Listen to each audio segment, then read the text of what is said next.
বাঙালি জাতি আমরা সংগ্রামী জাতি। আমরা অন্যায়কে প্রশ্রয় দেই না এবং কি এই জাতি কখনো কারো কাছে মাথা নত করে না। তো যা হোক, বাংলার ইতিহাস থেকে যতটা জানা যায় 1952 সালে ভাষা আন্দোলনে আমরা রক্ত দিয়েছিলাম। তো ব্রিটিশদের বিরুদ্ধে আমরা লড়েছি। তো নবাব সিরাজদৌল্লার ইতিহাস থেকে অনেকটা জানা যায় নবাব আসলেই তার রাজত্বকালে চলাকালীন তিনি ব্রিটিশদের বিরুদ্ধেও লড়াই করেছে। তো শুধু নবাব নয়, নবাবের পতনের পর এদেশ থেকে দেখা যায় এদেশের বাঙালিরা দেখা যায় এই ব্রিটিশকেও বিতাড়িত করেছিলেন। তো আমরা সেই বাঙালি, আমরা সংগ্রামী। আমরা ইতিহাস থেকে জেনেছি তিতুমির বাঁশের কেল্লা। তো যা হোক, ক্ষুদিরামের ইতিহাস পড়েছি। তো যা হোক, এই ইতিহাস থেকে জানা যায় বাঙালি বীরের জাতি, বাঙালি কখনো অন্যায়ের কাছে নতশির হয় না।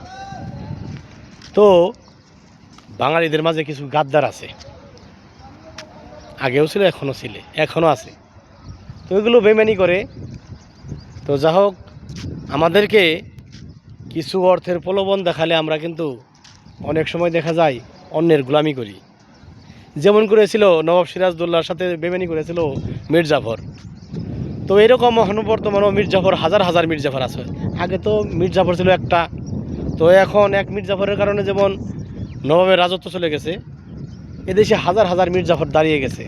তো যা হোক, মীর জাফরের বিরুদ্ধে যেমন হয়তোবা আমাদের নবাব ছিল, তো এখনকারও এই বর্তমান যারা মীর জাফর আছে তাদের বিরুদ্ধেও কিন্তু এদেশে অসংখ্য ছাত্র সমাজ থেকে শুরু করে এদেশের ভালো কিছু মানুষ আছে যারা ঐক্যবদ্ধ হয়ে কাজ করতে চায়। তোমাদেরকে বলি, যতদিন বাংলার আকাশে বাতাসে, যতদিন পর্যন্ত বাংলার আকাশে বাতাসে এই স্বাধীনতার গ্লান না আসবে, ততদিন পর্যন্ত আমরা সংগ্রাম করে যাব।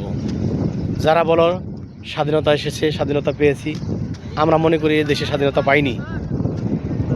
যে দেশে ব্রিটিশদের তৈরি করে আইনে শাসন ব্যবস্থা চলে, যে দেশে আমরা বিচার ব্যবস্থায় এখনও আমরা একটা ছোটো একটা মেয়ের ধর্ষণকারীর বিচার পাই না, যে দেশে আমরা একটা খুনের বিচার পাই না, যে দেশের সমাজ ব্যবস্থা আমাদের দেখা যায় ঘুষ, সুদ, রাহাজানি, অন্যায়, অত্যাচার কিংবা জুলুমের শিকার হয় মানুষ, আমরা মনে করি এদেশে স্বাধীনতা পাইনি। তাই এদেশকে যদি স্বাধীন করতে চাও, অবশ্যই ব্রিটিশ আইনকে বিতাড়িত করে এদেশকে ইসলামী শাসন ব্যবস্থা কায়েম করতে হবে।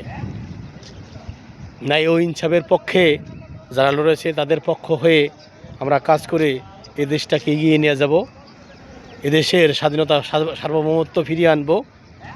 তবেই আমরা স্বাধীনতা দেশ পাবো, স্বাধীন হিসাবে একটা দেশ পাবো, একটা ভূখণ্ড পাবো, একটা মানচিত্র পাবো। এখন যে মানচিত্রটা দেখছো, এটা তোমাদের যদি মানচিত্র বলে থাকো তবে তোমাদের ধারণা ভুল হবে। এটা ভারতের একটা অঙ্গরাজ্য ধরা চলে। তোমরা হা করে কথা বললেও, একটু জোরে কাশি দিলেও তাদের সমস্যা হয়। তাই তোমাদেরকে বলছি, তোমরা কও আমাদের দেশ স্বাধীন হয়েছে, তোমার আসলে মনুষ্যত্ব, বিবেক সব মরে গেছে। তুমি হিসাবটা বরাবর মিলিয়ে দেখো, এদেশের মানুষ স্বাধীনতা ন্যায় পায়নি। আমরা পাকিস্তানের কাছ থেকে আলাদা হয়েছি, কিন্তু ভারতের কাছে জিম্মি হয়েছি। একথা সত্য, একথা সত্য। আমরা এক জেলখানায় থেকে আরেক জেলখানায় ট্রান্সফার হয়েছি।